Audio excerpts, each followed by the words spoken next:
Namaskar, Jai Hind, Jai Bharat, and welcome to Dev Talks. This is Aadi. The American elections, interesting times, a lot of kichatani which is happening from both the sides.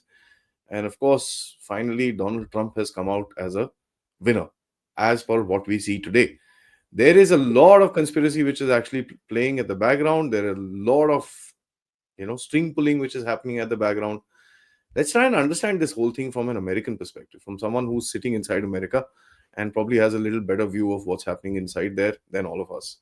Thank you so much, Dr. Vijay. Sir, thank you so much for Thank once you. again coming onto the show. I'm looking forward to hearing your views and trying to understand what in the world is taking place in America. Sorry for that. Yeah, I mean, thank you very much. If you recall, I was on your program 2 months back, and So, we were discussing the same subject, the elections, and I made a few comments which are very important to understand or recall at this time. First I said was, well, as democratic elections take place all over the world, including India, including United States. It's just the presidential election in the United States is a very asymmetric exercise in democracy. It's not. It's not. It's not one of those things that you do anywhere else in the world. It is one of a kind. And in this process, you have actually you actually uh, vote for an electoral college, which has 538 members. 270 will decide who is the winner. They're decided by the states. The state voting is winner takes all. It's not a proportionality basis, more or less. I mean, and I said we have 50 states plus one state, one central, District of Columbia, which is also taken as a state in this exercise of presidential elections. So we have 51 states, out of which 44 states really do not contribute at all to the process because these are all what we call as party states. In other words, in these states, people have historically voted in favor of party one or party two, Democratic Party or Republican Party. So so these are party states, which literally means even if you keep a mediocre guy or even somebody who is not even literally breathing on a machine, but he is blessed by the party, and the party is in power. He will be elected, whatever, no matter what his qualification or her qualifications may be. So these are 44 are party states, and then these 7 states, which are considered to be the battleground states, or the ones they are. There's another name for them, and that's policy states. That is, in these states, people tend to be vote in favor of one policy or the other. So traditionally, it's kind of it's kind of difficult to determine way ahead which way will the wind will blow in these 7 states. Even though 3 of them have historically supported Democratic Party, and 4 have historically supported the Republican Party. But when you look at the party states, the 44 states, and the target and the electoral votes you get from those, you find actually that Kamala Harris had actually more delegates getting into the electoral college than from those 44 states than did Trump. So the play was only for those 98 electoral votes that are basically in the hands of those 7 states. And her calculation was that if she gets the traditionally all Democratic states, she was short of 44, that which was Wisconsin, Michigan, and Pennsylvania. She would win the election because that would give her needed 44 votes that she needed to make 270. On the other hand, if Pennsylvania would not be won by Trump, there was no way Trump could actually make up for the difference that he had between his party state delegates and what he needed in those 7 states. So it was a very interesting thing where she had a natural edge because, as I said, she needed fewer electoral votes to get. And of course, we also discussed how the deep state was created, being a Democratic deep state and a Republican deep state. And Democratic deep state was, absolutely in her favor. And on the other hand, Trump had nothing to do with the Republican deep state, so he didn't neither sought their support nor did they offer any support. So the handwriting was sort of on a wall that I said at that time that she's likely to win when we had that discussion 2 months back because uh, because she was raising more money, she had less delegates to win, and the 3 states that would give her the majority of the electoral college were all traditionally Democratic leaning states, uh, and so it looked very very good. In fact, in somewhere in August, it was also made clear there was a letters that was signed by the Republican deep state members, 110 members from CIA, NSA, diplomats, generals, the whole cabal that constitutes the Republic, and 110 of them said we are all going to vote for Kamala Harris. So you not only had a neutral Republican deep state, you had actually had active deep state of Republicans also joining Democrats, including President Bush, including Cheney, Dick Cheney, his daughter. I mean, the whole establishment, so to say, of Republicans basically went. So it looked pretty bleak in August when and she was raising money much more than he was raising money. So we didn't, it was very difficult to understand, and they control the mainstream media, which is now called legacy media, because that's where most of the people were getting, like me, were getting news, because I'm not that new man with the social media contacts and all that, so I don't really know what's going on in social media. So uh, but the first hint that actually something was not right happened in October. And what happened in October was that one of the states, one of the traditional states, which was also once a battleground state, which is the state of Virginia, but now is basically considered to be a democratic state.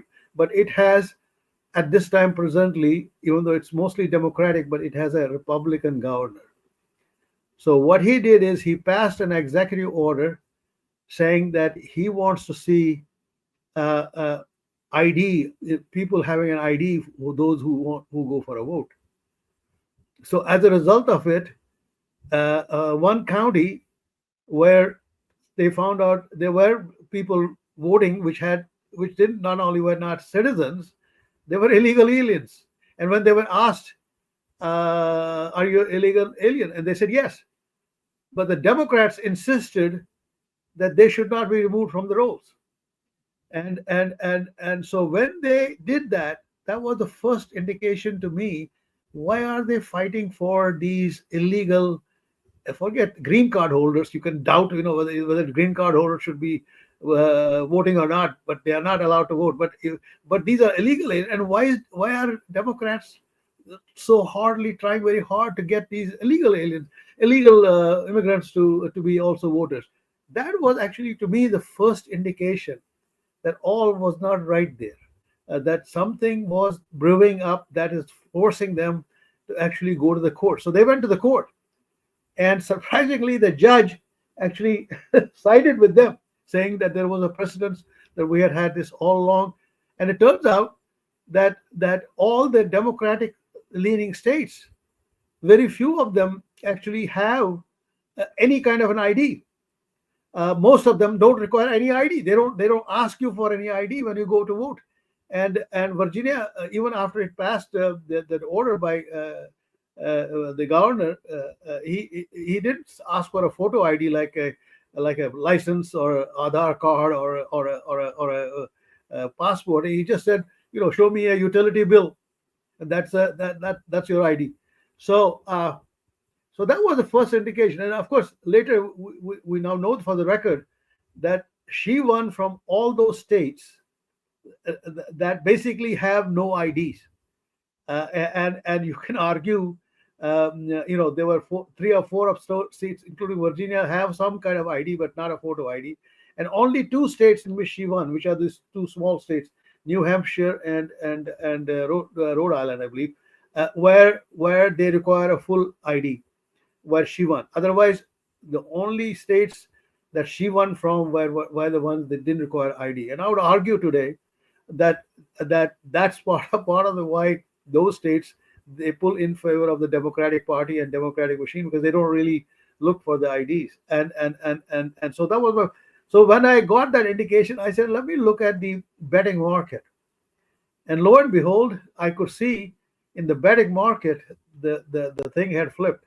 Now they were betting that he is likely to win, and it started with small numbers, and it kept going and going and going and going until and there is this French guy who runs a betting system, and he actually made most money, because he argued that his contention was that not only is he going to win, he's also going to pull the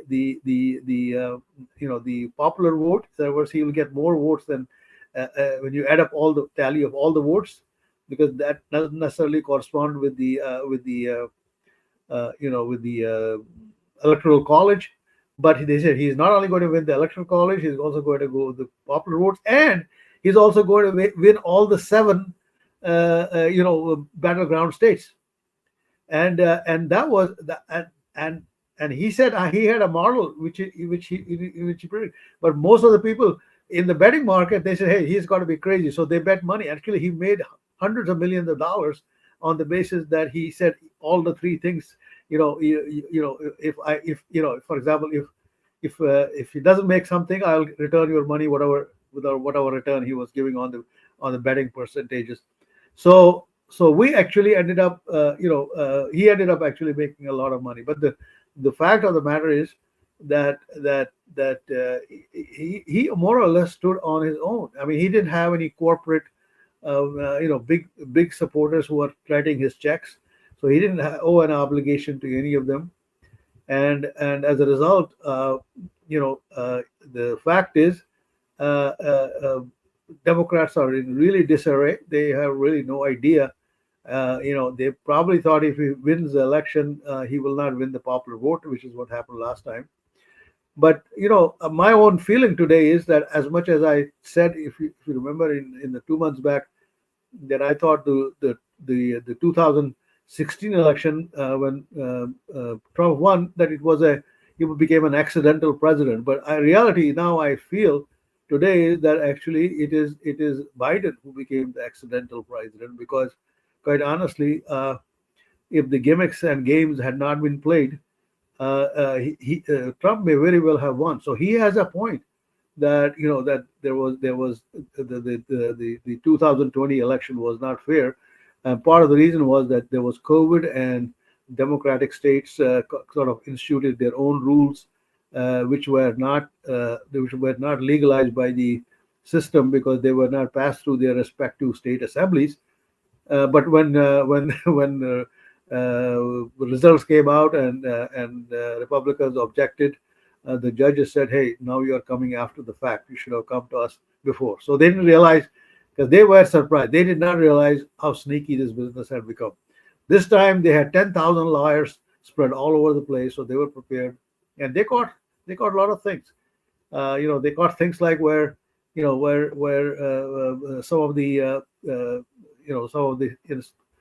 Democratic Republican areas, they found out, in the Democratic states, they found out number of polling places had been reduced, or lines were encouraged. People were asked to, don't stand in the line for too long, or something like that. I mean, they were playing some games there and here and there, but obviously people did really want to have a change.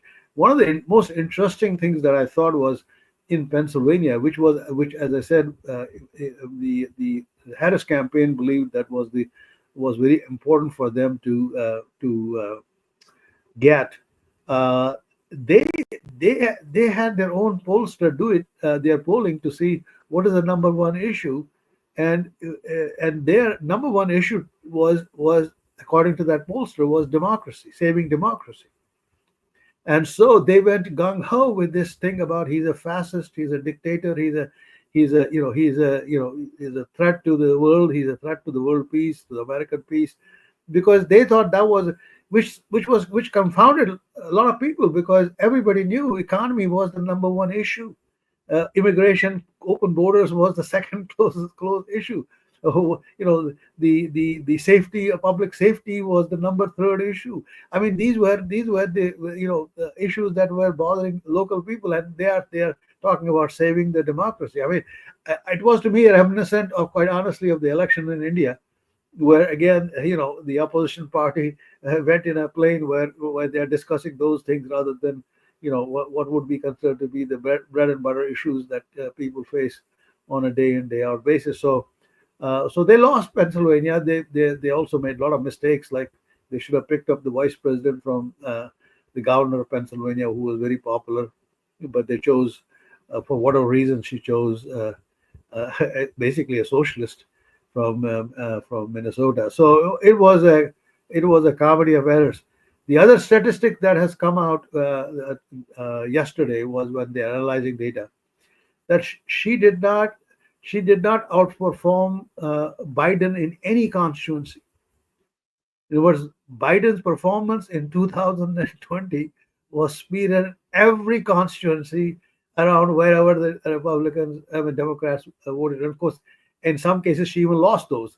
Where Biden had won, she lost, but she didn't outperform. There was no district anywhere in the states where she was ahead, where she did actually better than what Biden had done. So you can argue Biden can today say, if I would have been there, I probably would have done even better than her. But the route is really complete. I mean, they really have, it's really not very easy to understand the sense of doom that they are feeling right now. They're blaming each other. Finally, before you can ask me another question, if you remember, I did tell you at the end, one of the things that are in support of Trump was Elon Musk's joining his campaign as a supporter. And I actually thought at that time, which I still believe today, I'm talking about the interview that I gave with you two months back, that it actually did come down to Elon Musk versus Obama on the other side. And again, the signals went up when Obama's wife Michelle joined in very forcefully, basically trying to appeal segments of the society. And actually, she cried at a few places when she was making speeches. Um, so the sense of desperation was already there, and and didn't really help. But I think Trump knows Elon's entry, his strategy, his money, which was really very strategically spent, $100 million, did help at the end in whatever he was doing. The interesting thing that I kind of understand from this election is that, why did they put Kamala Harris is something which I have not been able to, Well, you know, that's what. Remember, what I said before. Let me repeat it. What happened was that uh, uh, you know many go around and talk about how the debate did it. Debate didn't do it. I mean, debates. You can be here and there and all that. There was already a discussion going on behind the scenes, where the Democratic deep state was basically very unhappy with the way politicians in general, and him and Pelosi in particular, him being President Biden and Pelosi in particular, were handling the Palestinian uprising in the United States. I mean, it crossed all the red lines from the point of view of the American deep state. Burning of the flags near the White House, American flags near the White House, disfigurement of the American heroes, statues of the American heroes, raising of the and legacy media wouldn't show it, but almost every day they were inside the U.S. Congress, and they were basically harassing people. They were shouting slogans. You talk about, they keep talking about this January 6th, but the fact is, we had a similar situation, not 1 day or 2 days, multiple days, in fact, almost daily for 2 3 weeks, when they wouldn't let anything happen in Congress because they would be all there, and police wouldn't do anything. Police wouldn't take them out. They sit there for 4 or 5 hours, and after 4 or 5 hours, they would tell them, is it a good time for you? I mean, they would say, please, can you leave now? I mean, police wasn't really doing anything because this is all party politics. And so it was already he was already on his way out, and that you can say that debate was the straw that broke the camel's back. But the matter is, now, after he was thrown out, then the question was, what should we do with the money that is in his name? Because the way American system works, when people are seeking a vote for a candidate, they're only seeking for the president vote. They don't, even though he has a president and a vice president with him, the accounts are all held by the president. So they decided at the end, because they weren't sure how much money she will raise. The truth is, that's probably the only place where she outperformed Biden. She actually raised more money than Biden did, and a lot more than actually that anybody expected she would. So she did get a lot of money there. But at that moment, they decided it was best to keep her so that the counts could, basically, you don't have to change the legal name entity. You could leave the legal entity still calling Biden, election campaign, because technically she's part of that.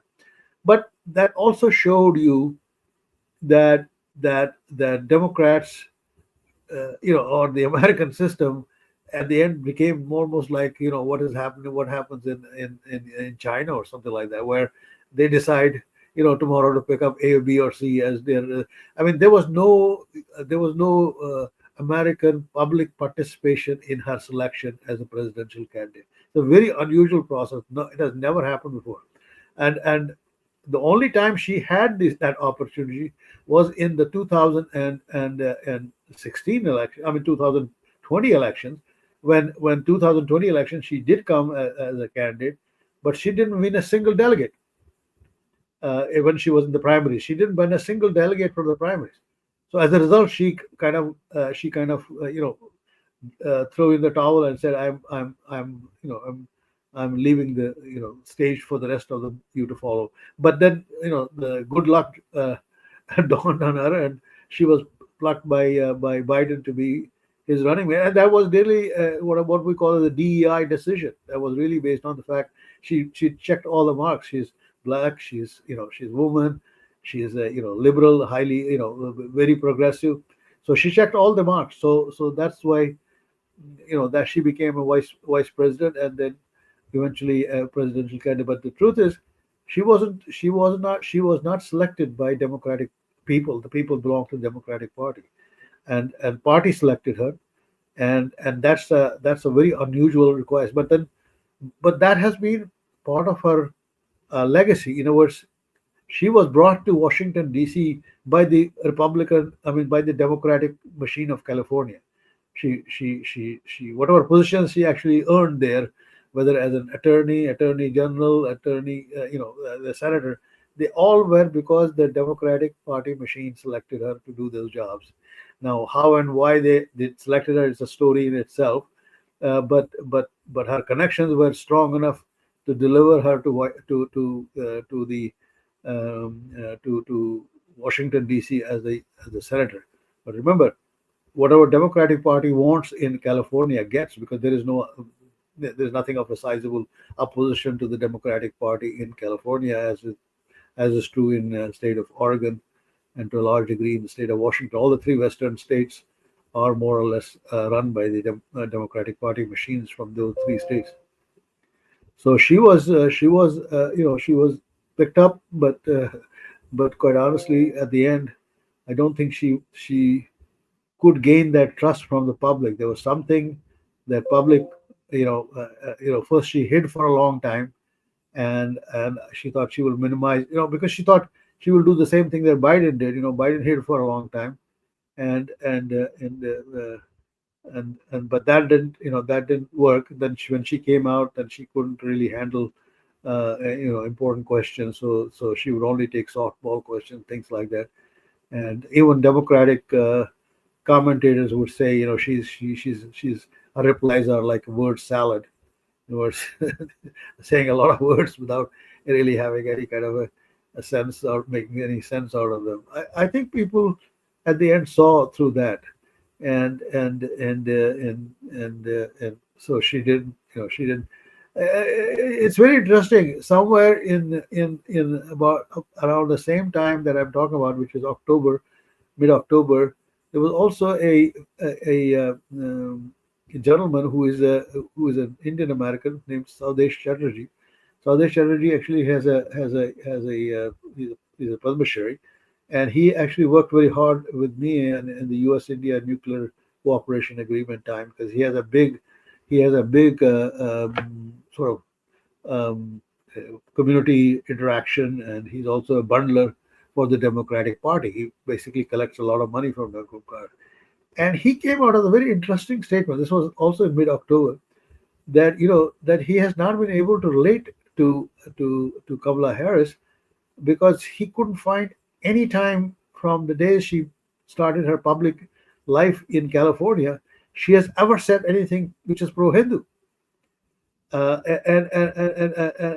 even pro-India, and so it was not clear. I mean, he didn't put. I take back. He didn't put as much emphasis on Hindu as he put on India. Says she has not said anything about India, or Indian America. She has been really identifying herself as a with a black culture and black people. So she has not really. And all of a sudden, of course, we started seeing Chitty, and we started seeing all the South Indian angle after the DEI candidate was selected and all that. But the fact is, she really had very little interaction at all. In fact, people even today don't know. Many people don't even know whether she was actually a practicing Hindu or Christian when she was, when she was born. After she was born, because they don't really know, because whether her mother was actually agnostic or because they were all Marxist leaning. I mean, her family is also Marxist, so they weren't clear whether they were even practicing faith of any kind at that time. And of course, now she's a practicing, or at least demonstrated that she's a Christian, and so it was, even I think Indian Americans generally vote in support of Democratic candidates. I think I've also met that in the last program. But it turns out in this program, in this time, uh, there was a lot less Indian Americans voting for the Democratic candidates. So many of them actually sat out, but it wasn't the same numbers as it had been in the past. You know, now that we've covered what really happened during the elections, now Donald Trump is there, and the rumor has it that they're going to try and remove him even post this election. So they're not wanting to, as they say in America, have his hand put on the Bible on the 20th of January. So what do you think about that, sir? Well, the thing is that I think I think that threat is real. Quite honestly, I think a lot of people feel that he has angered, and actually he came out yesterday with a day before yesterday with a very strong statement against how he's going to break up the deep state, and that people haven't seen that speech. They ought to see it, because he is very clear. He's going to he's going to break it into pieces, and I think there are a lot of people probably who lost their sleep on what he had to say. That threat is real. I wouldn't diminish that reasoning in the sense that whether or not he will be able to take the oath on the 20th January, is not that obvious to me right now as it would be under normal circumstances. And you know, we know that at least there were two physical threats to kill him. Quite honestly, neither of them were really um, sort of um, examined deeply to the degree that they should have, and particularly the one in Pennsylvania. I think Yeah. there was a lot of hush up in that one, and there may be others. They're talking about how Iranians might have done it, but I would argue there may be others, mostly homegrown.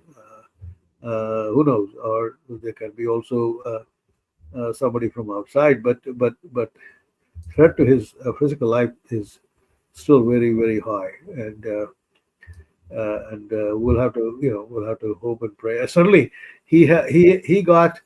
It's very interesting. He got about 98% of the evangelicals in this country, the ones who are born again Christian, and their reason why they voted all for him because they feel very strongly that God saved him in Butler, Pennsylvania, and God saved him for only one purpose, which is to essentially lead this country.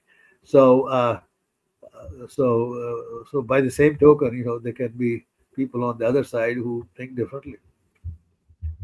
The problem that I see is that, in case a lot of people like, I kind of believe that he's done the deal with the deep state in some particular fashion to kind of reform a little bit, because they're now realizing, and this thing has actually been enunciated by Naval Ravikant very clearly, that go woke and go broke. So is there a movement with regards to this, where the where the deep state will say, yeah, boss, we need to earn money, this business Well, of the you know you know if you have seen some of uh, these lectures that have been done by Robert Kennedy Jr., he more or less has found the single source to it, which is the BlackRock entity. And so the question is, what else could BlackRock be doing? So maybe that is the challenge. Challenge is to find out how to keep BlackRock engaged. Because I think at the end of the day, um, you know, uh, uh, getting them returns for them without necessarily having to invest in Grumman's and McDonnell Douglas's and Boeing's, that sort of thing. I don't think they really would care. I think BlackRock wouldn't care. That I have to go and kill the people, and that's the only way I can satisfy my ego. I think their thing is how do I get the returns that my shareholders, my investors will please. And I think that would be the avenue, at least in my mind, that would be the avenue that you would be looking at as to how do you care and feed that monster on that side. They had this. This was an easy way because that's how American policy has worked so far. I think Trump is different. I think Trump is a paradigm. Presents a paradigm shift. But by the same token, he also knows that those guys need something. Otherwise, they can easily put a spark, a fire somewhere, and go from there. So it'll be interesting to watch how it does. I mean, to me, the thing is that the two immediate wars, one in Middle East and other one in Ukraine. I mean, he has promised sort of immediate actions in both of them. So if he does do what he said he was going to do, I think that will give us a lot of indication as to how the other party is working on him. But if he succeeds, I think it'll be a sort of major accomplishment on his part. yeah. But when you actually look at the politics there, sir, the kind of rhetoric which is actually happening right now, and the way that the meltdown, if I may say this, of the liberals, it's insane. I mean, from uh, and mostly I see this in the women, the phobia movement and this and that and all that stuff. Uh, Do you think this will have a long-term impact, or this is just immediate emotional reactions? Oh, even his winning. You talk about Yes. his winning. Yes, sir. Yes, sir. I think it's just. I mean, we found that we had that problem also in the earlier election of 2016. I mean, it just subsided. Now at that time, of course, what the opposition did is they entangled him in the as I said in my earlier talk, the Imran Khan parallel. They kept him in the legal tangles. But this guy is cool. I mean, I will tell you, you gotta admire Trump for having kept his cool in spite of all these ridiculous, charges that the state imposed on him, when similar charges could have also been imposed on, say, Hillary Clinton or even Biden. I mean, Yeah. Biden did the same thing, but it's very interesting because that is very relevant today. But his prosecutor said, no, I can't. I don't. I let him go because, quite honestly, he's old and he doesn't know what the hell he's doing. And it was so interesting because all the Democrats came and chewed him for it. And today Yeah. we know that he was actually telling the truth. The guy is senile, and at that time, of course, Kamala Harris was his most ferocious defender, and now they are also accusing her as to why she did not alert the public much earlier that his brain power was diminishing rapidly. So You know, some people actually say that he's done the deal with Trump, because the way he kind of came out and gave his speech the other day, it was like, he was smiling, he was happy. He didn't mention Kamala even once. He didn't stutter. He didn't do anything. So a lot of people said, yeah, this guy has done some back end deal. You throw me out, fair enough. I'll do the deal with the devil. So well, I expect him to basically lash out at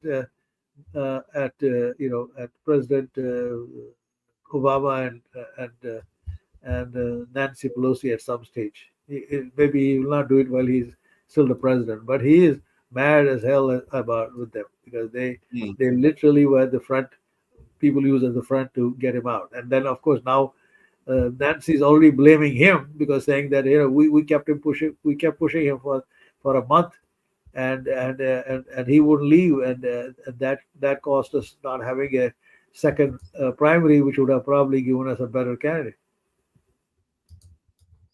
The how about Trump made a statement the other day which went like, I will use all forms of the federal government to remove illegal immigrants. And immediately after that, CNN reported there's a news that the Pentagon is sitting and wondering whether they can actually deny his orders on these kind of stuff. How difficult a presidency do you think they will make for him going forward? Well, first of all, Trump does suffer from theatrics in the sense that he over dramatizes things and things like that. Loose But mouths, loose reality, mouths. reality is what he's going to do Yeah. is he's going to go after the ones that are essentially that we know are criminals. See, one of the things that happened was that you were basically given a you know depending on what state you were in. For example, in New York, you were even given a credit card, free credit card. Here, take the card and live a good life. And I think most of the places, what he will do is they will get the ones that essentially have a criminal record and were released with some kind of a GPS monitoring system and all that sort of thing. I think they will.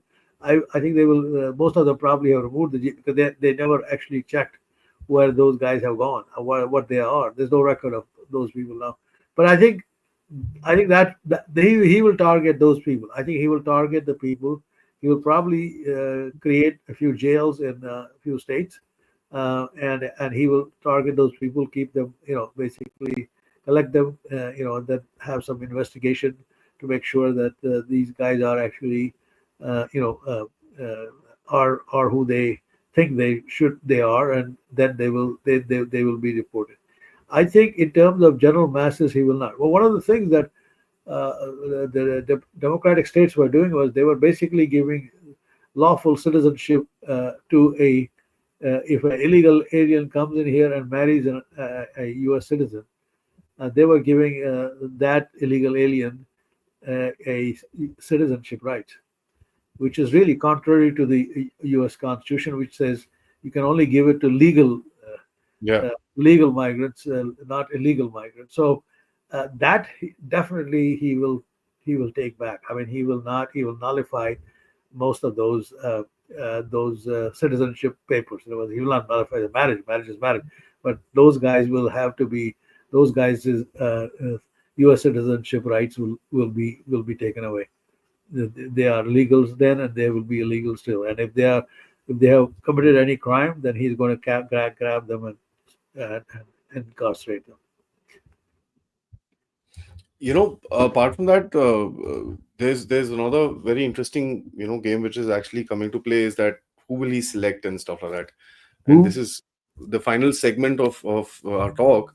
Uh-huh. Who will he select to be his cabinet? And a lot of people like Well, me actually had a lot of fear that he will select the same old neocons and globalists as he did no, last time. no. Actually, he made a very symbolic statement when he said, uh, uh, as the game started, about who is going to be who. He said that his former the ambassador to the UN, the Nikki Haley, and his former CIA and State Department had Papano. So they will not be coming to his. They, I think one of the mistakes that was made was, I think he recognizes that the incarceration of WikiLeaks, who is a journalist, quite frankly, and was basically uh, uh, sort of harassed by the U.S. government, and that was because of the U.S. State Department head at the time. I think so. I think neocons definitely are not going to. Besides all the neocons whom he hired in the last one, which was not his choice, but he was pushed to hire. They all basically joined the anti. They are among the 110 that signed the letter saying that he doesn't deserve to be. There are generals, there are admirals, there are there are his chief of the staff. Everybody who was who were neocons. They all. So no, he has already come out with a few names already. I think the biggest name for us, which came out in the last half an hour, was the senator from Florida. What's his name? The guy who is of Cuban heritage. He's going to be the U.S. Secretary of State. So so so that would be interesting. He does have a big Indian American constituency, and I think he respects. He has some very good Indian American friends. So so I don't see any neocons there, but I see a lot of inexperienced people still there. But that's not his. That's I can't blame him for that, because all the experienced people basically said we don't want to work under it. So Yeah. the diplomats. I was looking at those 110 people who signed off. I found a couple of friends. I mean, one of them is Ambassador Robert Blackwell, who was the ambassador to India, and a very good friend of India and Vajpayee and government, and he's he's one of the signatories. Similarly, I found out somebody else who worked with me for on U.S. India nuclear deal. Again, a diplomat. So he's not going to. He signed the letter saying he's not going to work. He's not. I mean, that the letter was not saying he's not going to work. The letter said basically Trump is unfit to be a president of the United States. So he has to pick up the Secretary of State is Rubio. Marco Rubio is going to be the Secretary of State, U.S. Secretary of State. He's a senator right now from Florida, and Marco is passionately anti-communist, but he probably is as close to a neocon as you can get probably in this administration. But he's not a neocon, and I don't know what kind of a deal he had, because essentially, as I said, the tech test to me will be how they will deal with Ukraine and Middle East, Ukraine particularly, because all of them have made record statements before that Yeah. that that Ukraine war has to end within days after the. And actually, as I understand it, he's working on it right now on on on settling it. My Well, final question to you, sir, is about the media. How do you think the legacy media is going to react to this? well, part of the problem, yeah, the part of the problem that now they are dissecting is they're finding out a lot of young people voted for Trump that they never expected would, because the commons, the wisdom is, Trump, 78-year-old man, basically belonging to a different age and all that, and young people who were idealistic, liberal leaning, and turned out they did. And part of the explanation, as I understand today, is that the legacy media, quite frankly, people are looking for information elsewhere. So today there was a program in which they said Joe Rogan's reach is equal to NBC plus CNN plus ABC plus CBS. All these networks combined do not have as much audience as Joe gets on a on his podcast. Now, I have not personally heard it. I'm myself an old guy. I don't really look at the podcast and all that stuff. But that's where the young are getting the news. And I think the other thing is, Jeff Bezos probably, his point was not well understood other day when his board paper people started, resigning people and all that. That he didn't, he wouldn't allow them to name Kamala Harris as their candidate of choice, because he said at the end of the day nobody really, will vote because we said Washington Post said Kamala Harris is the candidate we support.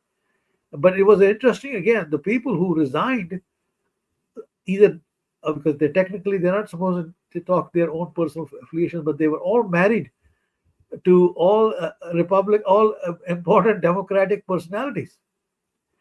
For example, the first person who left Washington Post was a guy named Robert Keegan. Now, Robert Keegan is which Oh, you will not find anywhere written, is Victoria Nuland's husband, yep. Yep. and she is the regime change in charge for the Democratic I Party. I call her Victoria Regime Change Nuland. so so these are the kind of guys that that so they infiltrated all the systems. I mean, one of the interesting parts in this election was the emergence of George Soros's son. Now, George is a kind of a background guy. He spends a lot of money. Everybody knows that. Makes a speech now and then. Perhaps gives sends out a written essay or commentary. But his son, whom he has now made a full-fledged sort of CEO of his company, Open Society, he loves to be visible. He loves to show he's giving the checks to the people, and he loves to so he has got every second day there's a picture of him with before during the election with Nancy Pelosi or this or that. Now he of course did the what I call the George Clooney thing. George Clooney married a Muslim girl, so he also married a Muslim girl. So this handsome couple, this Yeah. Pakistani American, Huma Abedin. So they were all over the place, and they were and so his father was complaining at one time what's going on. He said, basically, I don't know what exactly he said, but words to the effect, Dad, we are going to win, so why are you worried? Well, so so so that $1 billion that she raised is gone. Now it's very interesting. I was on her mailing list, which is a mass mailing list. The mass mailing list, I even get today emails from Kamalaji saying, you got to contribute some money. Yeah, because she's out. She's out about $18 million. so so after having spent, and they put a lot of that money in the towards the end in TV ads. Sir, they Uh, they did an interview with some TV personality, and she didn't want to fly to New York, so they actually built her studio in Right, Washington. right. They built in a studio. And And I mean, it's so stupid that you're doing stuff like that. You're spending so much money, And now people are saying, boss, there's no money. Please give us money. Yesterday, I saw that email. I saw that newsletter which was floating around. Yeah, People are laughing at it. I get a letters saying, chip in so much and all that. And same thing, when Joe Rogan asked her to come over, and she said 3 hours. Man, I can't do a program for 3 hours, 1 hour. And if you want to come over here and talk to me, that's fine. But I think they missed the boat there also. They missed the boat on where the people were getting their news, but by and large, people want to change. I think that was the main thing. And This and is, she was asked many times, how would you do anything different than Biden? And she would always answer, not a thing, not a thing, not a thing. So so it kind of became very difficult to see people actually having any empathy in that area. I mean, it's to me, it's really stupid the way they actually went across with this whole thing, because I really think that they've overplayed their hand, and I just don't think they have the gumption to actually go forward. Although a lot of people keep saying that they will hit hard, they will do all this, they will do all that. I don't think so. I think they're going to resign their fate. They're going to create trouble. There's no question, but they're going to resign their fate and sit in the corner for some time, licking their wounds, because damage is Well, quite. If on, they on, actually do something, the entire country could explode into a terrible situation. well, on the humorous side, I will tell you, there's in America, there's nothing succeeds like an enterprising person. And there's this company in Florida that is a big cruise ship, and is offering 4-year cruises. If you really want to leave the country, but not leave the country, just be with the people that you can share your pain and this thing. Come on the ship, and we'll go on a 4-year cruise. We'll go around the world, and when we come back, well, that will be after the next election, after Trump will be gone. So, Hmm. so, so, so they are looking for customers on that ship. Amazing. Thank you, sir. Always a pleasure talking to you. I mean, this was a good conversation. I think it's brought about a lot of reality into the whole picture. Let's wait and watch what happens, and it'll be nice to keep in touch to find out. I Sure. hope I hope nothing, but I hope things become peaceful and kind of the transition is safer. Well, as I said, I think, yeah, I think by even as early as March, I would say we'll know March of Yeah, next year, yeah, yeah, yeah, which whether Trump has a control on things or not.